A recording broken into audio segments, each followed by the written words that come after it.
slipped my finger and on the coffee and just like the rim of the thing, and it cut deeply.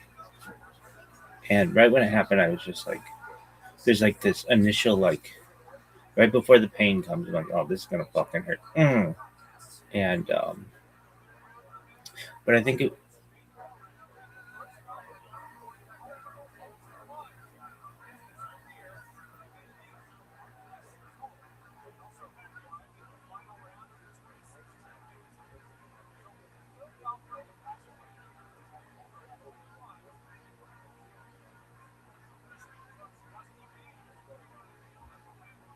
um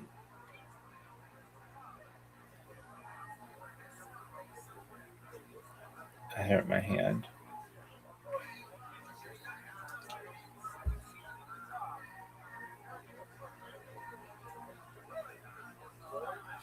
Anyway,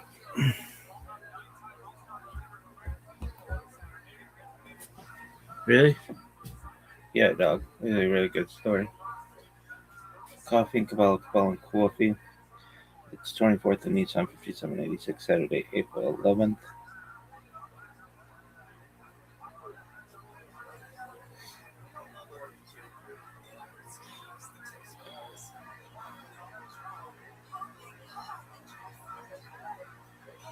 Thirty-seven 61 creation of the world, birth of Adam and Eve, Alpha. 36 31 130. Seth, son of Adam, was born. 35 26 235. Enosh, son of Seth, was born. That's a really cool story. No, yes, what else? Alright, are you done?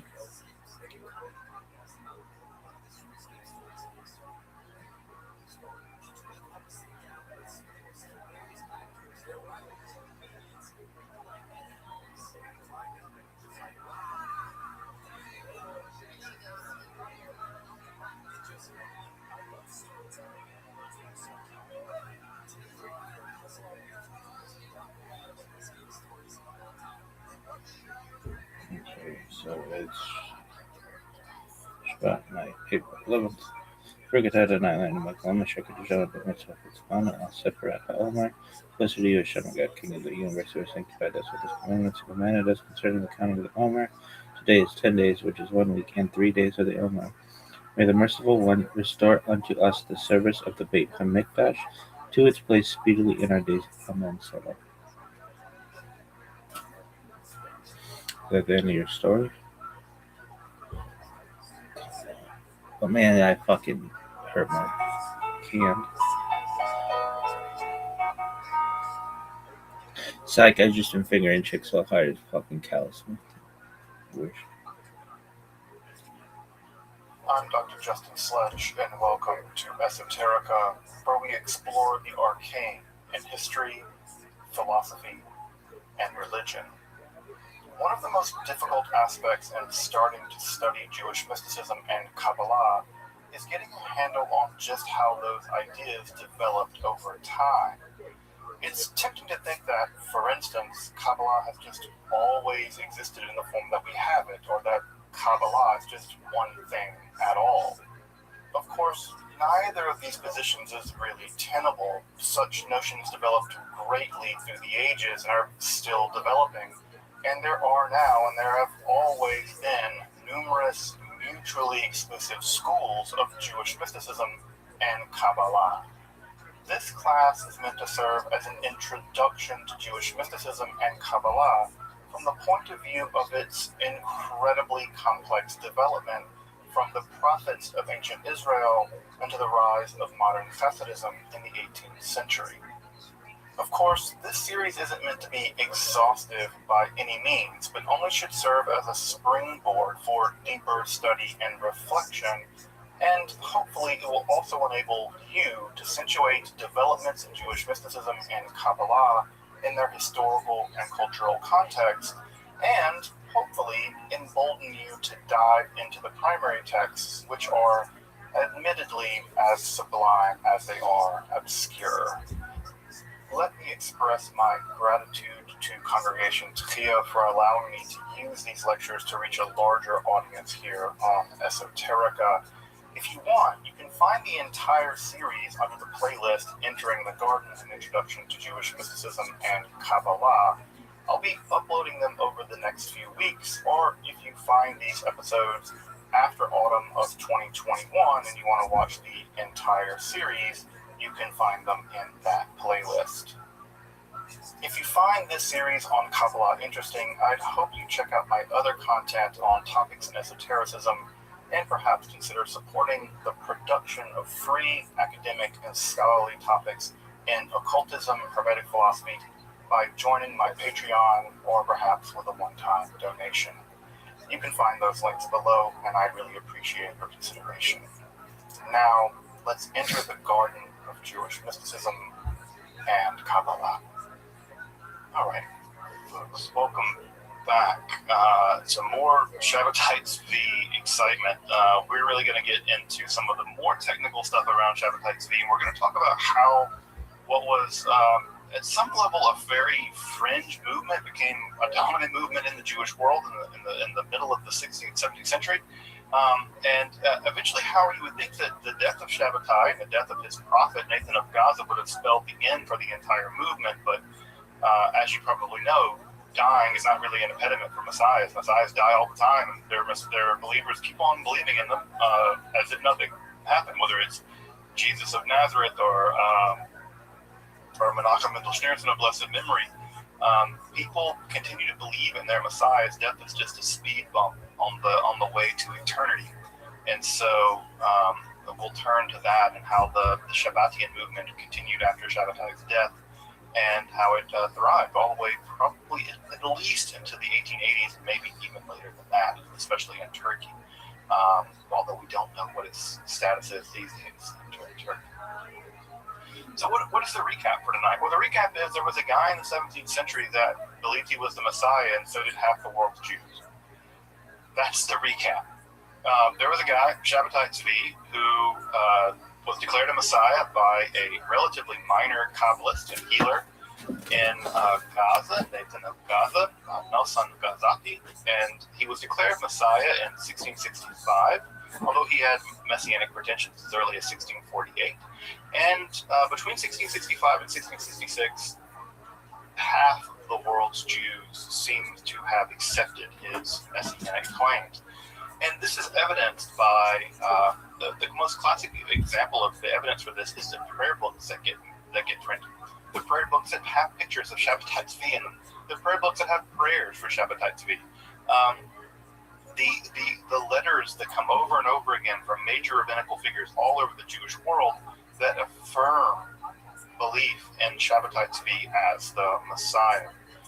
And we talked a bit last time about the life of Shabbatai Tzvi, the sort of the ups and downs of his life, of Nathan of Gaza, and things like this. So we talked a bit about the life and times of Shabbatai Tzvi.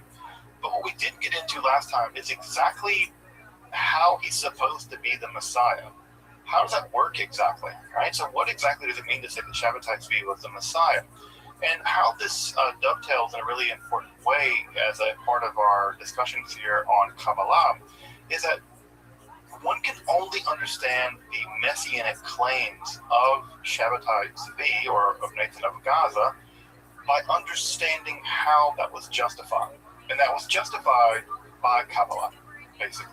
It was justified, it was underwritten by Kabbalah. The Kabbalah enabled Nathan of Gaza and at some level Shabbatai Tzvi to develop this messianic story that allowed Shabbatai Tzvi to claim that he was the Messiah, and for Nathan of Gaza to greatly popularize his messianic claims. Now, there's a couple of things to know that are important about Shabbatai Tzvi and Nathan of Gaza, his prophet, and how they're quite different in terms of their relationship to Kabbalah. The first thing that's really important to know is that they don't really have the same education. Shabbatai Tzvi is kind of a yeshiva dropout. He's very talented, he's very smart, and of course he's very charismatic, more charismatic than anything else, I suspect.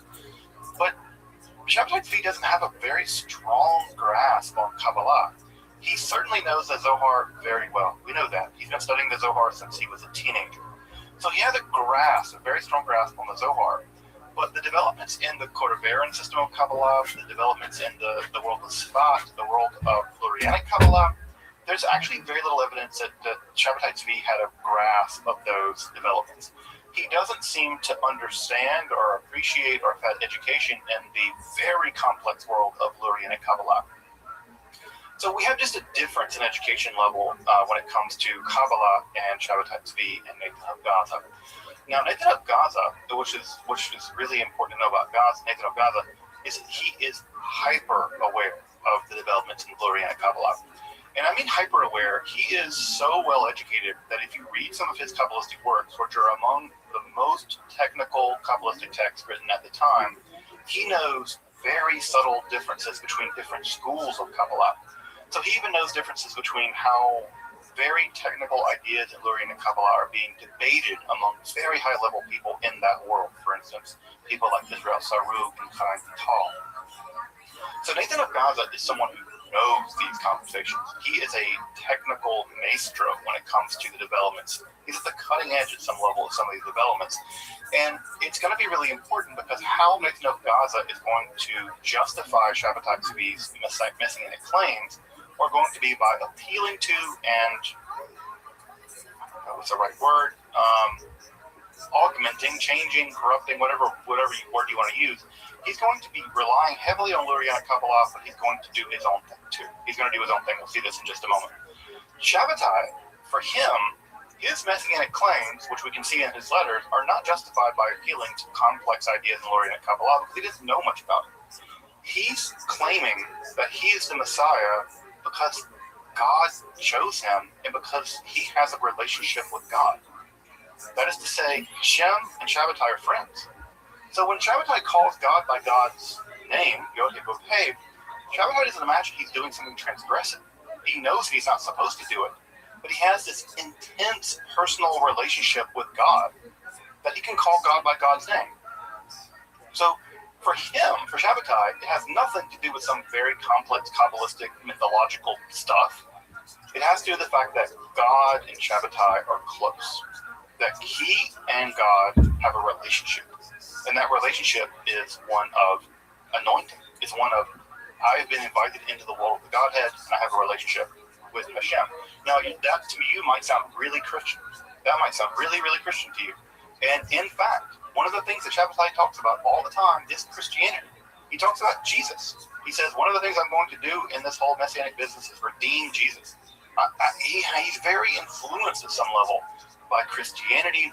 And part of what I think makes the Jewish world very uncomfortable with Shabbatai is not his transgressive behavior. His transgressive behavior gets really overplayed for reasons we'll talk about later. But it's not his transgressive behavior, it's his syncretism. That he's okay with the idea of incorporating Christian elements, with incorporating secular elements, with incorporating Islamic elements. That's what worries the Jewish establishment. It's his syncretism that makes them really angry. Of course, he does these transgressive things, and that pisses him off too. But really, it's the syncretism that really gets him. And I think that's something that's come forward new in the scholarship. And we were just talking about this before the recording started.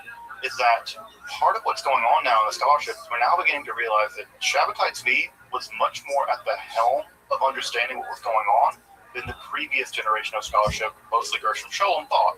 Scholem basically thought that at some level, Shabbatai Tzvi was a yeshiva dropout who had no real understanding of Judaism, much less really Kabbalah, and that he was a mentally ill person that rode on the coattails of the great prophet Nathan of Gaza.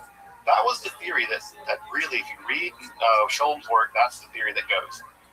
More recent scholarship by Bill Leibs and other kinds of folks, Pavel Majenko, that we really now know that's not true. Because we have letters from Shabbatai Tzvi explaining why he thinks he's a Messiah. And he gives very different reasons for why he thinks he's the Messiah as opposed to why Nathan of Gaza thinks it. So we're getting a much more complicated vision of who Shabbatai Tzvi was, his theology, his ideas of his own messiahhood. We're getting those ideas, and this shows you that the scholarship is continuing to evolve. So let's get into Nathan of Gaza's theory, right? Let's get into Nathan of Gaza's theory, because that's going to really tie us back to the Kabbalah in a big way. So what does Nathan of Gaza think? Why does Nathan of Gaza think that Shabbatai is the Messiah? So it has everything to do with Kabbalah. It has everything to do with Lurianic Kabbalah. So just to rewind a little bit, right?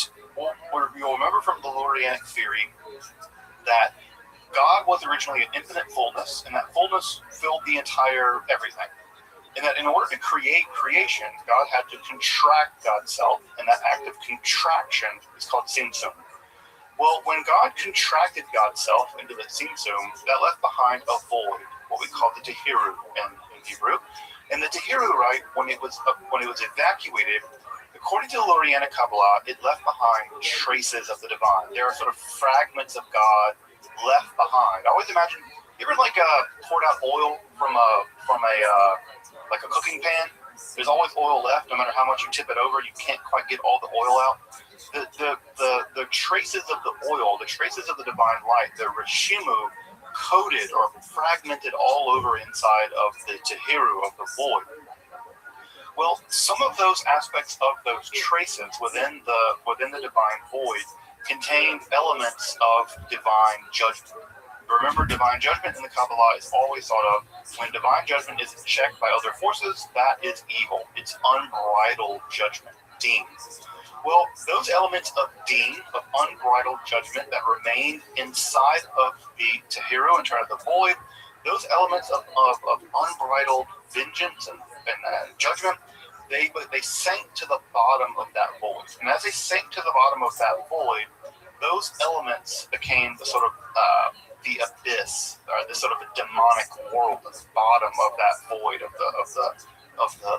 the gap that when God zoomed.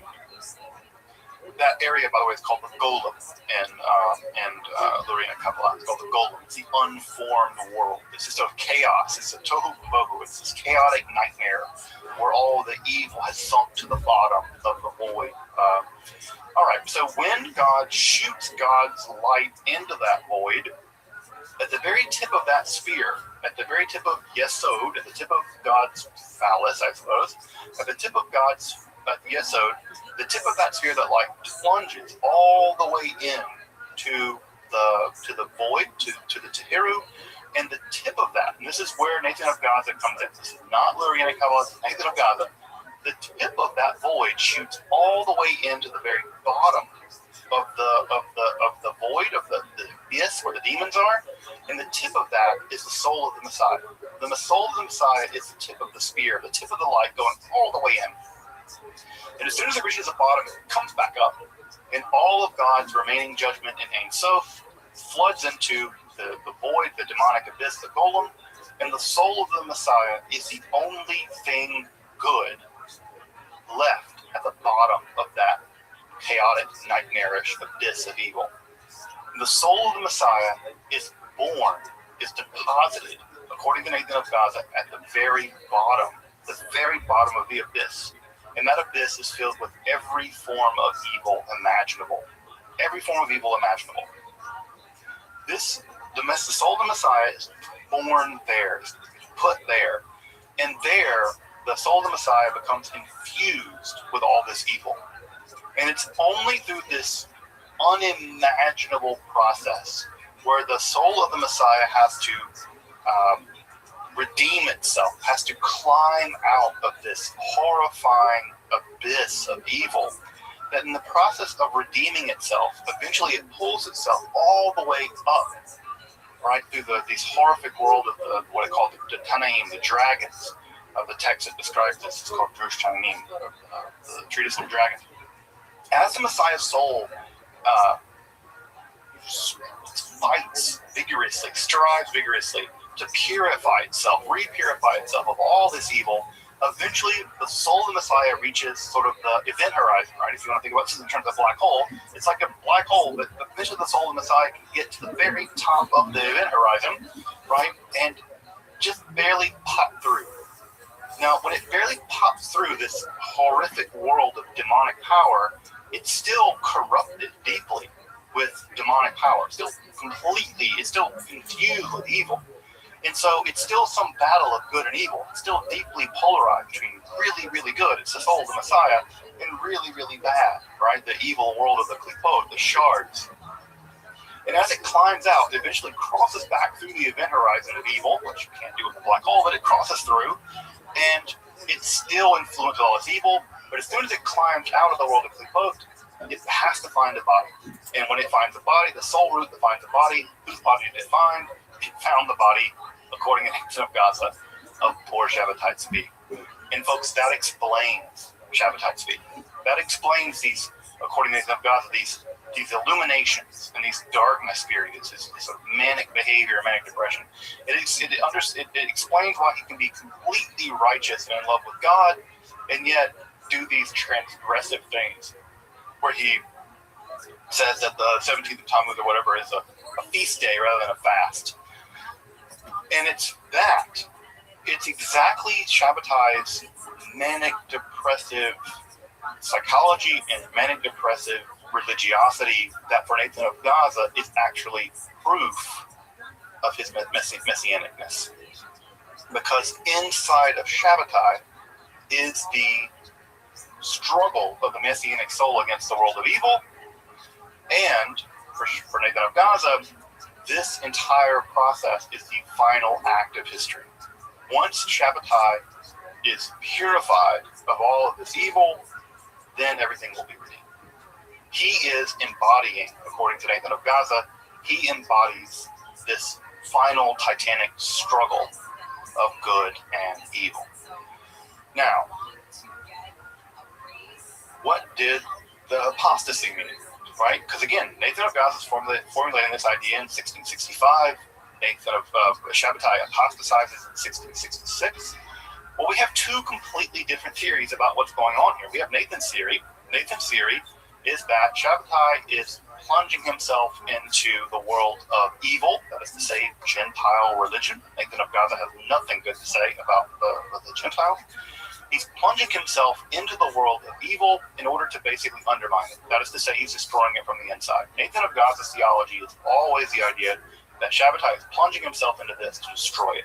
He's like a double agent. He's sneaking into the world of he's not really apostatizing. He's pretending to apostatize, to plunge himself into this world, to undermine it, to destroy the Kliklot.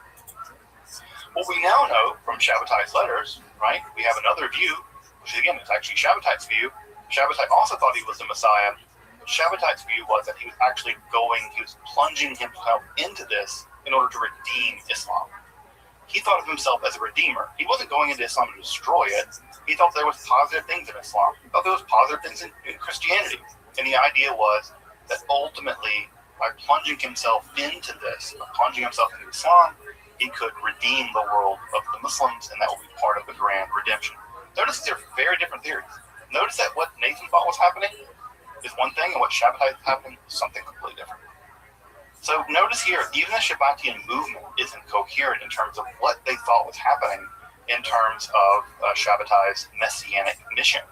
And that's not surprising, because if you look at early Christianity, it's not clear that early Christianity really understood what Jesus' messianic mission was. And there was a huge debate about that.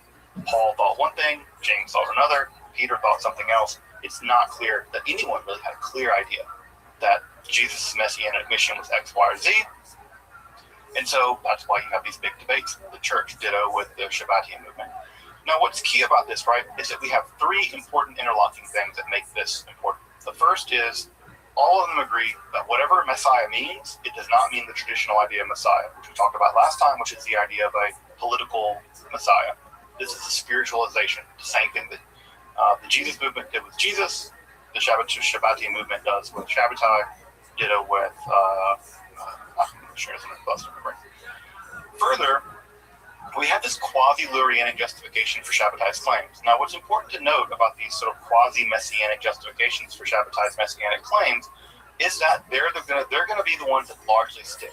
Now, it's the case that some Shabbatians did have some letters of Shabbatai, but largely what's going to stick is going to be the Lurianic, quasi-Lurianic read. I say quasi-Lurianic because a lot of this is not Luria. This is Nathan of Gaza sort of riffing on Luria.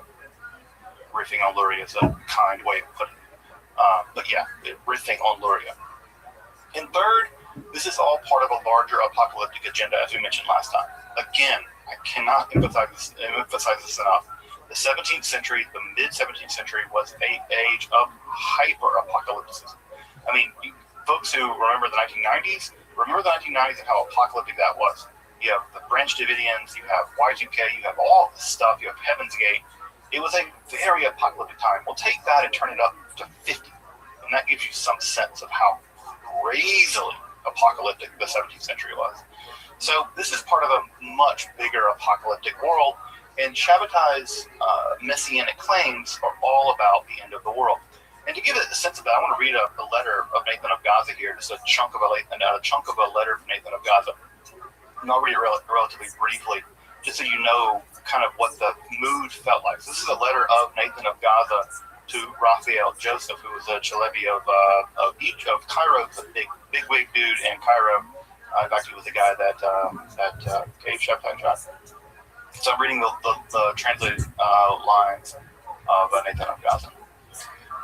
Quote, nowadays, we again face opposing forces. They are wholly ineffective, however, and injure no one but themselves, for the final end is now upon us. Again, the apocalyptic level, the final end is now upon us. This being so, Nathan writes, you must not wonder by what special merit our generation has come to deserve it. In addition, there are these dreadful agonies, inconceivable and limitless, that Rabbi Shabbatai Tzvi has suffered on behalf of the Jewish nation. Consequently, he has full power to do with this nation whatever he pleases, to justify or, shalom, condemn them. He may justify the most depraved sinner in existence, even someone like Jesus, or condemn anyone who doubts him, even if he be the most pious person alive, to unspeakable torments. You must treat the following principle as absolutely certain. The Jewish people cannot attain to life other than by believing these things without any sign or miracle. All this is God's purpose enacted in this generation, worthy to see the beginnings of the redemption. The beginnings of the redemption. You must have no concern whatever for those who do not believe, even if they be your close personal friends. And then after that, what ends up happening is that Shabbatai describes the outline of what Nathan of Gaza thinks is going to be roughly a 100-year period in which everything else is going to go down, and you get a sort of timeline about how this thing's going to go down, how Shabbatai is going to go, and all kinds of stuff. It's very, very bizarre. But at any rate, that gives you some sense of the fervor that Nathan of Gaza puts onto all this. Now, as we mentioned, Shabbatai died, and so did Nathan of Gaza.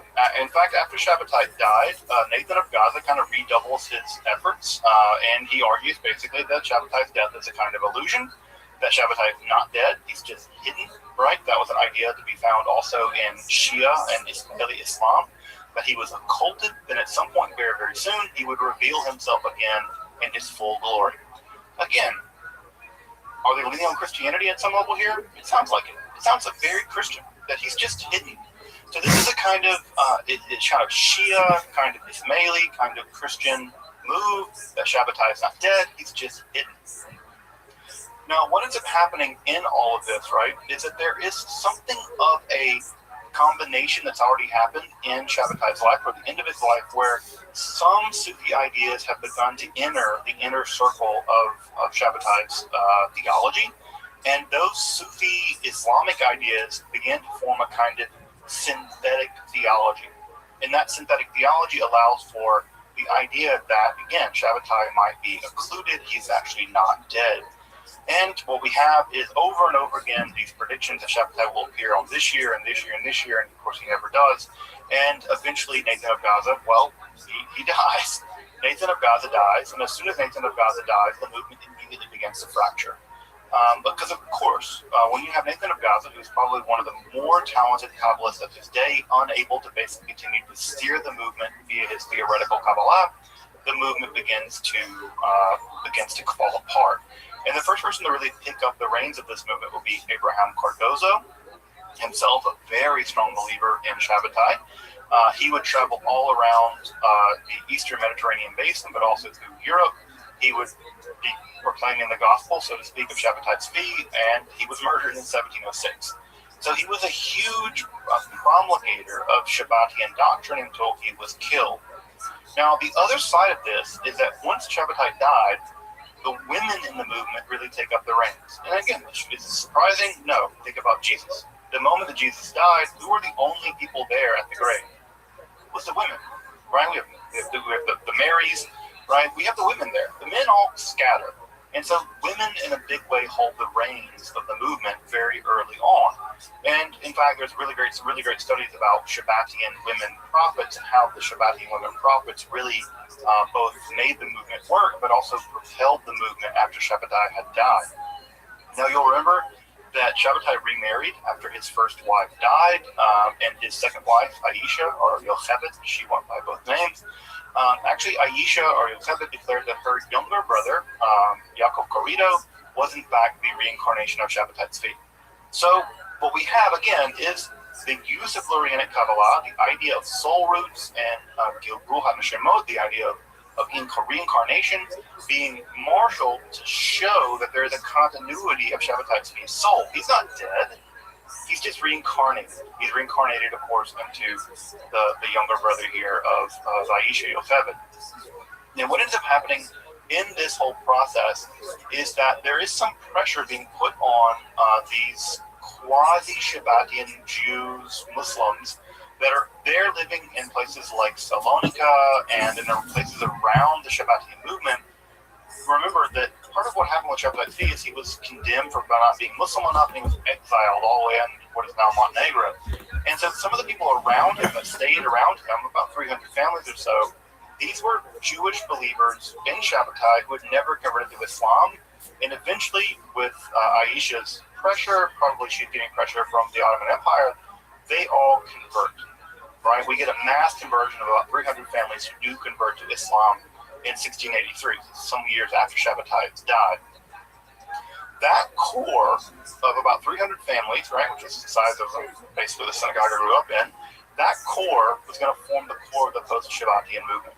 And over around a century, right, we have about, that number grows to about 600 families, and over time, what would end up happening is in that time period, in the generation after Shabbatai's death, the new faith of the Shabbatian movement would take effect. And basically, the new faith looks something like this. There is a Torah that is composed of 18 laws.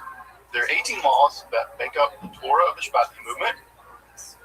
They do not have relationship with Jews, and they have outward relationships with Muslims, but they don't marry with Muslims, and they don't bury their dead with Muslims. So they don't associate with the Jewish crowd, because obviously they've been they're not Jews anymore, they're Muslims now. But what's important is they still follow an underground form of Judaism made up of 18 laws, and that they only marry within their own ranks, and they only bury within their own ranks.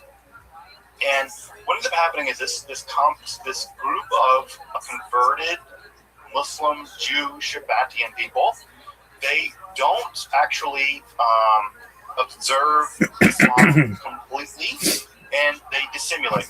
They lie about the degree to which they're really Muslims, and this actually has precedent in some lodges in the Sufi movement. This is an idea called taqiyya, not taqiyya, and not taqiyya, not the Hebrew word taqiyya.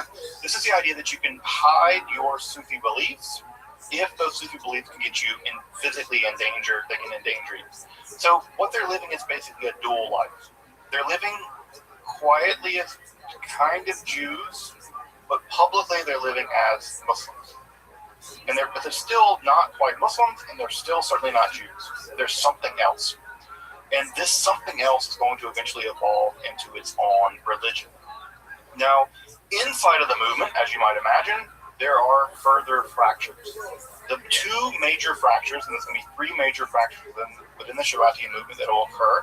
The first major fracture is that there's going to be another incarnation of, so-called incarnation of Shabbat Tzvi and Berechia Russo, who's known in Turkish as Osman Baba. He'll die in 1720, which, by the way, is telling you how close we're getting to modernity, by the way, at this point. And he's declared to be one of the really important, he's been declared to be the legitimate inheritor of the Shabbatian movement. He's a reincarnation of Shabbatai Tzvi. So this is going to break the movement into two different groups. The smaller movement, which is the Yaqubi movement. The Yaqubi movement is actually very close to Sunni Orthodox Islam in the Karakashi movement. And the Karakashi movement is going to be much more syncretistic with Judaism. It's going to maintain some relationships with Judaism, but it's going to be much more heavily Sufi influenced. What's important to know about the Karakashi movement is that they're going to have missionaries. And those missionaries are going to be sent to Eastern Europe. Again, where is this movement developing? It's developing primarily in Salonika. It's developing in places like Montenegro. They're going to move their way into Central Europe, and eventually they're going to reach the core of Central Europe and the Podolia region in Poland. And as you probably know, the Podolia region in Poland is going to be absolutely core in all this. We'll get to that in a minute. There's going to be a third and final split. This is the Kapansi movement. This is the group that rejects the whole reincarnation theory. They reject the idea that Osman Baba is in fact the reincarnation of Shabbatai Tzvi, and they say that only Shabbatai, that there have been no reincarnations of Shabbatai Tzvi, only Shabbatai Tzvi, the Messiah, and this version, right, the Kapansi movement, is the idea that Shabbatai Tzvi is the only form of the Messiah. That group, which is actually pretty close to the very popular Mevlevi Sufi order, which I imagine folks know the Mevlevis, right? Those are the whirling dervishes. These are the famous whirling dervishes in the Sufi movement. So they're very close to them in a lot of ways. It's that part of the Shabbatian movement that's going to go on to become the one that will survive in Turkey. That one will survive in Turkey. We'll talk about that in a minute. So by the early to the mid-18th century, these groups would become the core of what we call the Shabbatian movement in the Ottoman Empire. And collectively, they're referred to as Dunme. Right? Dunme. Now, this word actually means apostate, and many of them would not call themselves Dunme, but I would call them something like conversos or just Shabbatians, but the name Dunme is stuck. Now, you might be asking how many of these Dunme were there in the Ottoman Empire. Well, they had a bit of a problem in terms of growing themselves because they only married within their own families, which led to all kinds of problems. So there were probably, we guess, somewhere between 10 and 15,000 Dunme in the Ottoman Empire at the turn of the 20th century. So at the turn of the 20th century, 15 of these Shabbatians living in the Ottoman Empire. They were practicing Jews of a very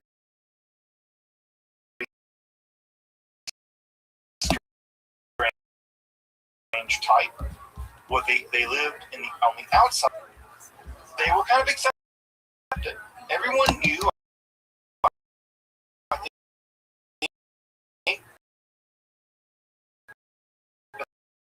They weren't completely Muslims, and everyone kind of knew they weren't really symbol. They were their own thing, and everyone at some level knew this. Now, what's important about the Dunme is that there are two things that are really important that are known about them, is that they became very, very well educated and very, very wealthy. This is all often true for very tight communities, right? That is to say, they became skilled craftsmen, they became skilled tradesmen, and they kept their money indoors, and they become actually quite educated and actually quite wealthy.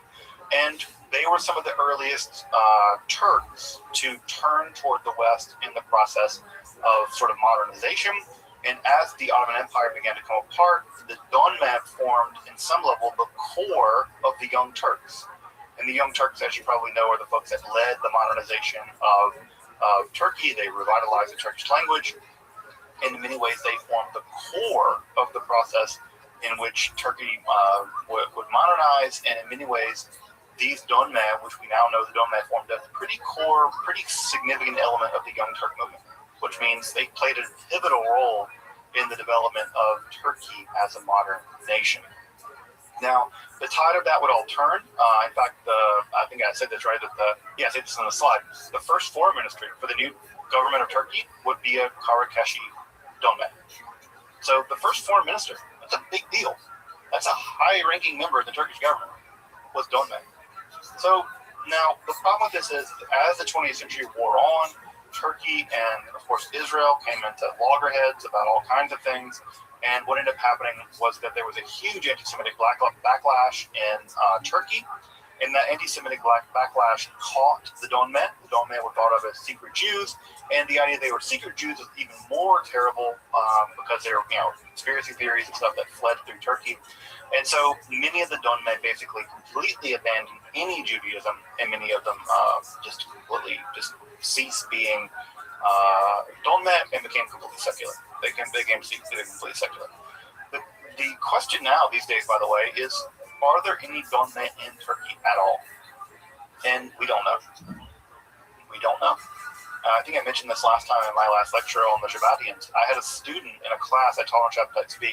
She came from a Don Meh family, and she said that in Turkey that she would ask other people, and they would say, yeah, I come from a family of Karkeshi people, or I come from a family of Kompasi people, but no, I'm just a secular person. My father was secular. My grandfather may have visited, whatever, a tomb with someone, but no, there are no practicing Don Meh left in Turkey.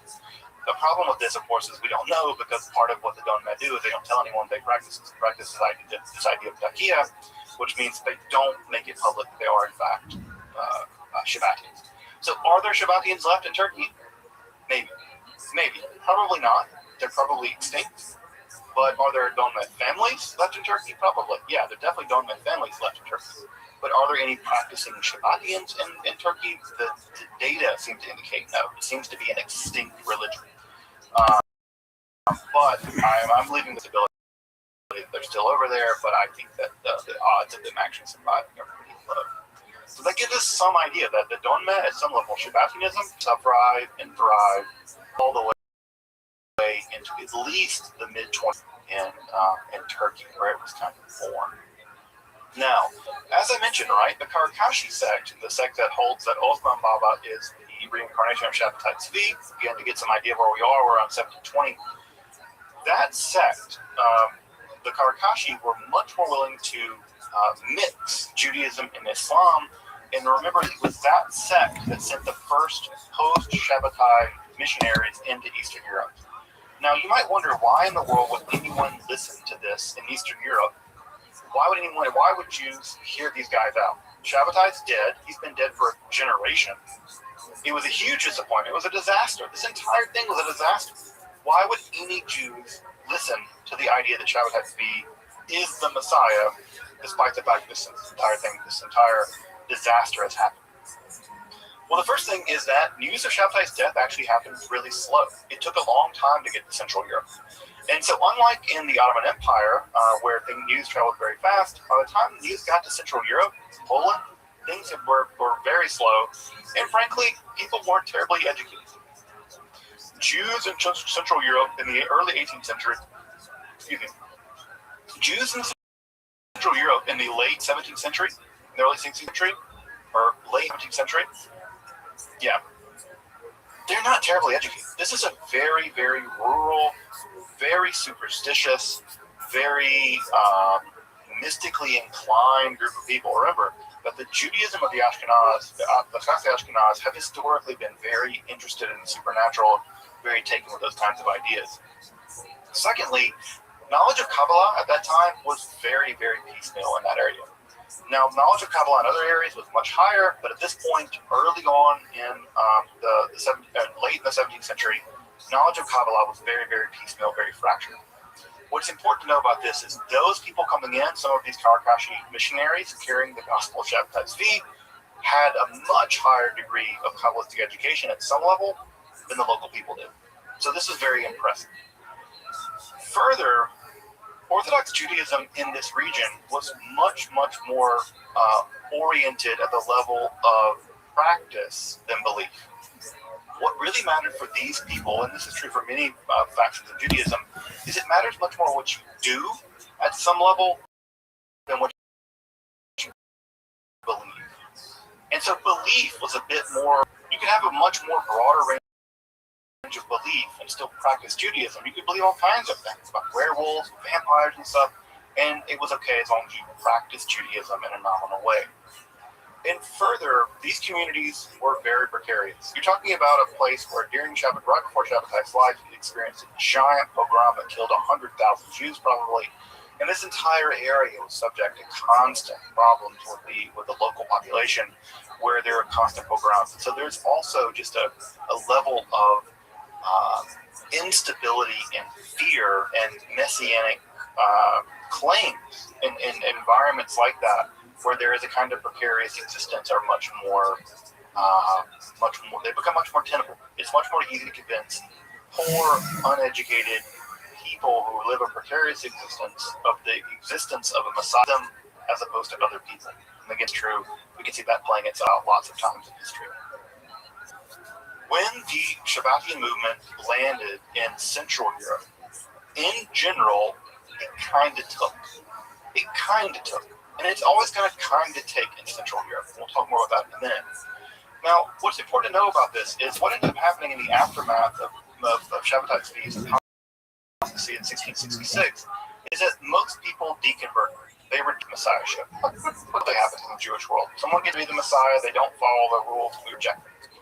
Well, what ends up happening is that typically the rabbis that were almost always the anti-Shabbatai people were the Messiah, or were the rabbis of local region like Manasseh ben Israel, for instance in Amsterdam, and Manasseh ben Israel, who was anti-Shabbatian the entire time. Once the fervor of the Messianic movement ended, Manasseh ben Israel was basically able to bring his flock in and kind of shepherd them in the aftermath of this disaster. So in many ways, Amsterdam is really typical, but hotly Messianic, very Messianic, maybe one of the largest Messianic centers in the world. And then after the 1666 apostasy, people were really disappointed, and Manasseh ben Israel, the rabbi of the community there, was able to basically shepherd them through the disaster. What ends up happening, however, in Central Europe is that some of the rabbis that were converted and some of the rabbis affected or influenced by these missionaries, some of these learned rabbis continued to hold their faith in Shabbatai in private, while in public denying it and remaining Orthodox. So we have people that are secretly maintaining some kind of Shabbatian ideas, and yet at the same time, publicly, they are not holding on to them in public. We call these people crypto-Shabbatians. And what ends up happening is that as Kabbalistic ideas began to make their way into Central Europe in the aftermath of Shabbatai, you can sort of imagine Shabbatai as the wave that reaches in, and that when Shabbatai the Messiah claims of Shabbatai bring this wave into Central Europe, what gets left behind after he leaves, after he sort of washes out, his Messianic claims wash out, what gets left behind is the Kabbalah. So he brings in the Kabbalah, and then he comes out because he apostated or whatever, and what's left behind is the Kabbalah. And so as he leaves behind, as the movement leaves behind these Kabbalistic traces, the rabbis who are left behind with the belief in Shabbatai Tzvi as the Messiah continue to believe in Shabbatianism as a Messianic movement, all the while still holding on to many of these Kabbalistic ideas that still continue to convince them that he is in fact the Messiah, that maybe he is culted, maybe he is actually just diving himself into the deep, crazy code, and that he will eventually redeem them somehow, right? This is all part of the plan. And what ends up happening is that very early Kabbalah in Central Europe is always at some level tinged with a Shabbatian element. All of Kabbalah in Central Europe in the early 18th century, late 17th century is going to be tinged with Shabbatian elements. And what we have are a lot of crypto-Shabbatian works, right? Shem.Yamim, Shem.Musar. We have other kinds of movements, other kinds of texts that are incredibly influential. We'll talk about that influence in just a minute. And this ultimately erupts in the Emden Eibeschutz controversy. And the Emden Eibeschutz controversy is a situation where two very, very, very prominent rabbis, one of them, Eibeschutz, is declared to be a Shabbatian. He's declared to be a crypto-Shabbatian. And he denies it. He says, no, I'm not, no, I'm not, no, I'm not. And this debate, by the way, was not settled in their lifetime. Both Emden and Eibeschutz eventually died. And for a long time, people believed that Emden's critique of Eibeschutz was that he was not really a Shabbatian. Now we know he probably was. He probably was. We actually have good reason to believe now that he was in fact a Shabbatian, crypto Shabbatian. In fact, to this day, it's not even clear who was and who wasn't. We still don't know who was a Shabbatian and who wasn't at this time period. And this is not good. This would be a minor issue if it weren't for the emergence of the most important Jewish movement in basically the modern period. And that movement, of course, is Hasidism. And so in many ways, the disdain between the Shabbatians and the anti-Shabbatians, the crypto-Shabbatians and their condemners, is also going to track to the rise of Hasidism and the Misnagdim, the people that condemn them, the opponents of the Misnagdim that in this century that comes later. Now, I'm going to make some really controversial statements that will make people who are very amenable to Hasidism maybe a little upset, but the data is now showing, the evidence is now showing that early Hasidism and Shabbatianism, there is a relationship there. It's obscure and it's difficult, but there are so many overlapping elements of both early Hasidism and European Shabbatianism that it's, I think, undeniable that at some level, the movement, the Hasidic movement, at some level, is at least influenced by Shabbatianism. I don't want to say an outgrowth of Shabbatianism. I don't think that's true. But the idea that they're completely distinct, I think, is no longer holdable by the Hasidic movement. They would deny it, but I think it's there. So why do I think that? Well, it's, for instance, things like the role of the tzaddik or the Rebbe, the idea that they're a sort of intermediary, a kind of quasi-messiah, as they act as sort of a intermediary between them and God. The Rebbe is often sometimes thought of as engaging in transgression for the sake of heaven. This idea that they suffer on behalf of the community, for the community. The emergence of both of these movements, the Shabbatia movement and the Hasidic movement, both emerge in the exact same region of Poland, the Podolia region. The Baal Shem Tov is from there. We'll talk about Hasidism next time, but I'm just saying at this point, I do think that the Hasidic movement and the Shabbatia movement that there's some overlap. Both of them are very influenced by Kabbalah, Lorrainic Kabbalah. There's an antinomian streak in Hasidism. Obviously, you can find that in Shabbatianism as well. There's this stuff of Avodah B'Gashmiut, the sort of physical stuff that the Hasidic people do that also seems to be also overlapping with some Shabbatianism as well. Although typically the Hasidic movement is largely halakhically Jewish law-wise, very conservative, but there's still an antinomian streak, and there's even legal innovations in Hasidism that are not to be found in the Misnag movement. For instance, the wearing of tefillin during Chol Moed, that is deeply influenced by Kabbalah. It's not to be found in more Litvak-style Judaism. It's an element that comes especially in Hasidism. As you probably know, the world of Hasidism is very court-like. It's very royal. The Rebbe is treated almost as a kind of regal figure, as a kind of king, and there is a quasi-messianic attitude toward the Rebbes in the Hasidic movement.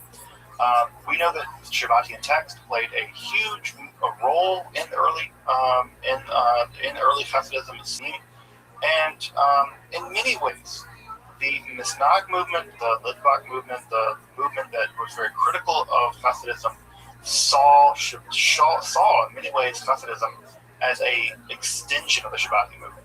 And early on, when the Vilna Gaon really goes after the early Hasids, he really claims that under the hood of it all is Shabbatianism.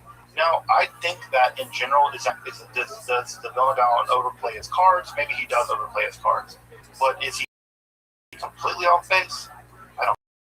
I think that the Vilna Gaon is not crazy, and he's not a fool. I think he's not just being polemical people off. I think there's actually a relatively strong argument to be made that there is a strong influence of the Shabbatian movement in Central Europe, especially in the Podolia region, on early Hasidism. But we'll get to Hasidism next week. Now, in Podolia, the region I just mentioned in Poland, this movement continues to change and it continues to mutate, and it will mutate into perhaps its most absolutely bizarre form under the leadership of Jacob Frank. Jacob Frank was born into a Shabbatian family. He left Podolia to move to the joined up with the Karkashi sect. In fact, Osman Baba was a witness at his wedding in 1752. 1752, folks. We're in 1752, FYI. Like, this is 25 years or so until, the American Revolution. So he moved back to Podolia, and he begins to practice a kind of pretty serious quasi-transgressive form of Judaism, and we have what is called the Landscrum affair, where it seems like in a synagogue he may have had a naked woman who was the embodiment of the Torah, and they were doing some kind of sex stuff in the synagogue, dancing around this naked woman who was thought to be the embodiment of the Torah. And in 1751, him and his followers were excommunicated by the local rabbis. Now, there is an idea that gets attached to Frankism and Shabbatianism, which is called mitzvah haba'ah ba'avera. This is sometimes translated as redemption through sin, but this is a complete misreading of what's going on in Shabbatianism. In fact, almost everybody who totes this idea, I think, is just misguided. This idea of redemption through sin, that you have to commit sins to become redeemed, this idea of mitzvah haba'ah ba'avera, this idea never occurs in, to my knowledge, any Shabbatian writing.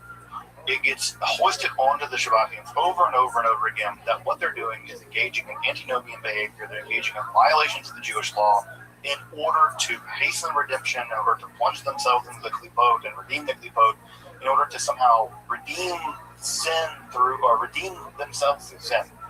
There's just virtually no evidence that this is what they were practicing. Shabbatai Tzvi never makes that argument, neither does Nathan of Gaza. This term, mitzvah haba'ah ba'avera, which is an idea actually found in the Talmud, has to do with can you do mitzvah with a forbidden object? So the classic example is, can you wave a stolen lulav and esrog? And the rabbi said no, right? You can't commit a mitzvah by breaking another mitzvah. And so even the idea of this is just ridiculous, and unfortunately it's gotten promulgated by a bunch of anti-Semites and stuff who have these vast conspiracy theories that somehow all of modern Jews or all kinds of people, George Soros or whatever, that these people are somehow part of this Frankist lineage of the Rothschilds and all this stuff, and that they're really secret Frankists and they're engaged in horrifying sins, and the more sin they do, they can redeem themselves. And so there's this entire anti-Semitic conspiracy theory is rooted in the idea of the Frankists and the Shabbatians practicing this idea of mitzvah haba'ah ba'avera. But the truth of the matter is, they never did this, and that was not what they were up to. And I want to say that anyone who wants to believe in this, just show me in the Shabbatian literature where this idea is put forward. I don't know that it ever is. I can't even find it. It's a single thing. What Frank does argue is that what's happening is that he is inaugurating a new Torah. That the new Torah that he is inaugurating is a replacement, right? So we have the Torah Beriah, right? And he's inventing a new Torah. He's conjuring into being a new Torah, the Torah Atzilut, the Torah of this world. And that new Torah is going to inaugurate a new religion that he calls Da'at, wisdom, knowledge. The Das is how you would say it in Ashkenazi Hebrew, but this idea, he's bringing a new form of the Torah into the world, and that new form of the Torah is going to be this thing that he calls a new religion called Da'at, or Das. Now, we'll go through this relatively quickly. What ends up happening is that Frank and his followers are arrested, and they flee to Istanbul. They convert to Islam, like many Frankists or many Shabbatians at the time. And what they end up doing is sort of making a deal with the devil. And by the devil, I mean here Catholic bishops. And what they end up doing is they argue that they represent a camp of Jews who are influenced by the Zohar, who reject the Talmud. And that the other camp, the anti-Shabbatians, the anti-Frankists, accept the Talmud but reject the Zohar. Now, of course, the Jews accepted both, and the Shabbatians are trying to parlay with the Catholic Church, basically, so that the local Jewish population can't basically condemn them.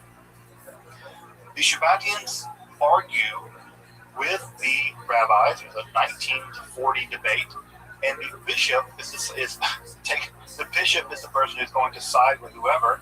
And the bishop obviously sides with the Shabbatians and against the Talmudists, and the Talmud is condemned, and there are dozens of copies of the Talmud burned in Poland. Now, what ends up happening, again, history is always funny, the bishop that sided with the Shabbatians in Poland in 1757, he dies, and a new bishop emerges who is no longer a friend of the Shabbatians. At this point, Frank declares that he's actually the reincarnation of Osman Baba and Shabbatai Tzvi, and he begins to reveal his new religion. And what ends up happening after that is that, this gets so complicated. There's a local bishop who wants to basically prove the blood libel's true, And in order to prove the blood libel, the idea that Jews sacrifice and kill the host, this sort of classic anti-Semitic nonsense, he holds another dispute in Lvov in 1759 of the blood libel, but the anti-Talmudists are declared to be not really Jews, and they are to be converted. And Nathan and Frank on September 17th, 1759, basically sides with this bishop, and this bishop stands to gain an enormous amount of land and all kinds of stuff, and also the Jews, including Frank, also stand to gain an enormous amount of privilege by converting to Catholicism. 3,000 Jews are converted to Catholicism on the 17th of September 1759. It's a disaster. It's a disaster. I don't think Frank himself even thought this was going to happen.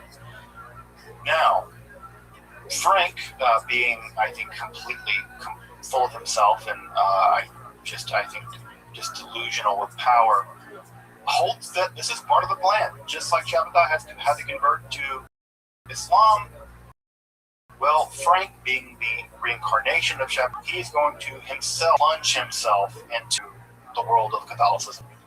And after he converts, he lives the life of a Polish noble. He lives the life of a Polish noble. He's wearing fine clothes, doing all this stuff, but at the same time, he is also engaged in very, very heterodox behavior. And in a way that the Turkish court would accept Shabbatai engaging in very strange behavior, the local Catholics aren't having it. They are not having it. Eventually, he is basically sent to prison in a monastery for 14 years. So he's arrested and sent to a monastery for 14 years because they do not want to deal with him. The Catholics are not playing around, perhaps in the way that the Turks were. In 1772, Russian forces invade Poland, and they release him. They actually release him from this monastery where he's being kept. And he kind of cozies up to members of the Holy Roman Empire. He gets comfortable with Joseph II. He meets Paul I, the future Tsar of Russia. And it's in that time period that he writes his principal work, a text called The Collection of the Words of the Lord, which is published in English now. What ends up happening is that he gets into kerfuffle with Joseph II, the emperor of the Holy Roman Empire. He's expelled from the court, and he ends up settling, and eventually he dies of a stroke in 1791. 1791, right? We're like in the middle of the French Revolution at this point, right? 1789, we're just not far out from the terror. At that point, about 1791, his daughter, Ava, takes control of the movement. Again, it's women who rescue this movement. There are about 25,000 Frankists, that is to say, Catholics living as crypto-Jews in Poland in the late 18th century. And what ends up happening is Ava Frank, leads the movement into the future, basically building a giant court around her. She actually claims that she's the daughter of all these Russian royalty or whatever. And there's a huge Shabbatian center of Warsaw and Prague, both under her control. And she lives like a princess, folks. I mean, people, like, the amount of money that she spent to maintain her lifestyle basically bankrupted the movement. And when she died in September of 1816, the movement was so heavily indebted that it began to collapse under its own weight. I mean, she lived like a monarch in the areas that she lived in. By the 1880s, we know that the movement's sort of limping on, although many people at that point had begun to realize that just being Catholic is a better idea than trying to maintain this bizarre double life. And so many people through the 1860s and 70s began to convert and began just to be Catholic, just continue to be Catholic. And by the 1880s, we have very little evidence that people are practicing crypto-Judaism anymore. They're no longer Shabbatians, but they're still very emotionally connected to Ava Frank. In fact, Ava Frank became sort of a cult of personality all of her own, and it became less about Shabbatai Tzvi and less about Nathan, less about Frank and more about her and her cult of personality. And what we end up having is people basically by the 1880s have largely converted to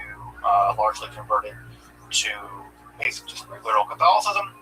Some people deconvert and go back to Judaism. So there's a bit of a split there. And evident, you may know this family. It's a very Catholic family. They becomes a pretty famous Catholic person. I'm pretty sure I'm going to pronounce their name wrong, but you probably recognize the Voila family, right? You probably know who that is. That's the family of John Paul II.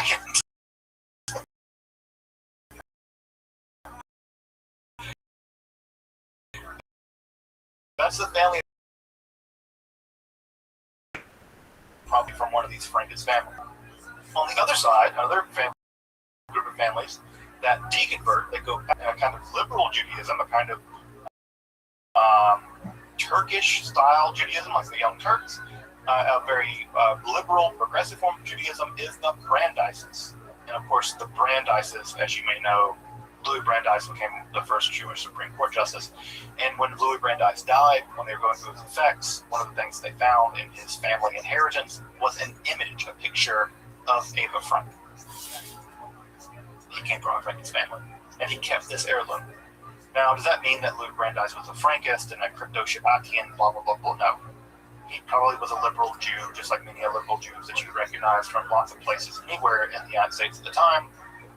But he maintained an image, he kept of Eva Frank, and he comes from a Frankist family. Do I think he was a practicing Shabbatian in any form or fashion? Absolutely not. It's ridiculous any more than I think that John Paul II was a practicing Frankist. Although, what I want to point out here as I wrap up for the night, Frankism, Shabbatianism had a huge impact on the development of Judaism. Huge impact. The idea that you can't study Kabbalah until you're 40 and married and all that, that's in response to the Frankists, to the Shabbatian movement. Eternal reality of Judaism in Europe, the rise of Chassidism is probably at some level a Frankish movement, part of, or at least a Shabbatian, an expression of a kind of Shabbatianism. The intense hatred of the Hasidic movement by the Misnagim is probably part of their anti-Shabbatian movement. And again, we have prominent families who emerged in the aftermath of the disaster of Shabbatianism and Frankism, both in the rise of the world of Turkey, the rise of the Young Turks, and the rise of the Turkish national movement. And then we have families who are very prominent Polish families, like the family of John Paul II and the family of Louis Brandeis, who ultimately emerged from the Frankist movement, from the Shabbatian movement, and are part of world history in a big way. There are even neo-Shabbatians. There are neo-Shabbatians. In fact, my channel, the Esoterica channel, I have a couple of folks who are neo-Shabbatians. I expressed the idea that Shabbatianism was a system. I'm not going to apologize for that. I think it was has to be. But I think if someone finds Shabbatites to be an interesting spiritual figure, all the better for them. But what I want to hammer home tonight, as I wrap up this lecture tonight, is that we cannot imagine Judaism coming into modernity without Shabbatai Tzvi. Shabbatai Tzvi is the bridge, in many ways, of Judaism from the world of the medieval Kabbalah, and bridge to modernity. Hasidism, the Haskalah, Zionism, all of that, at some level, have to be seen as in the shadow of Shabbatai Tzvi, as in the shadow of the Shabbatian movement. All of the Messianic stuff in the Chabad Lubavitch movement, Judaism, all of it, at some level, it is in the shadow of Shabbatai Tzvi. And there's no way that we can deny it, I don't think. And so, in many ways, if you want to understand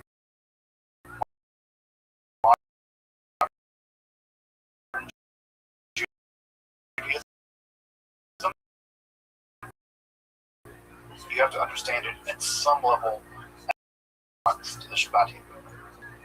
And in that way, in a big way,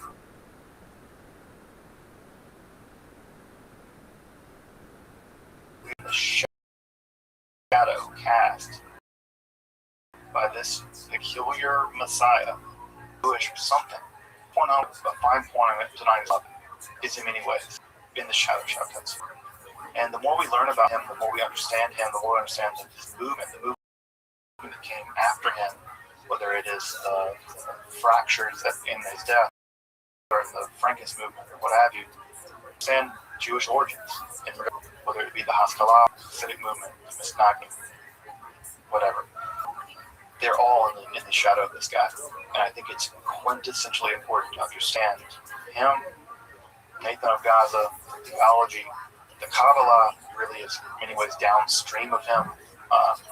And so, Shabbatai Tzvi, a Messiah who, in many ways, in a lot of ways, I think of Judaism in some ways, of pre-modern Judaism being bookmarked between two Messiahs. And that's Jesus of Nazareth and Shabbatai Tzvi. You can bookmark Judaism in some ways, medieval ancient Judaism between those two bookmarks. And that modernity is in the aftermath of the shadow of Shabbatai. So, whether you like him or not, whether you're embarrassed of him or not, whether you think he's crazy or not, whatever, I don't think that we have not, as a Jewish population, come into a real grasp of the impact that he's made.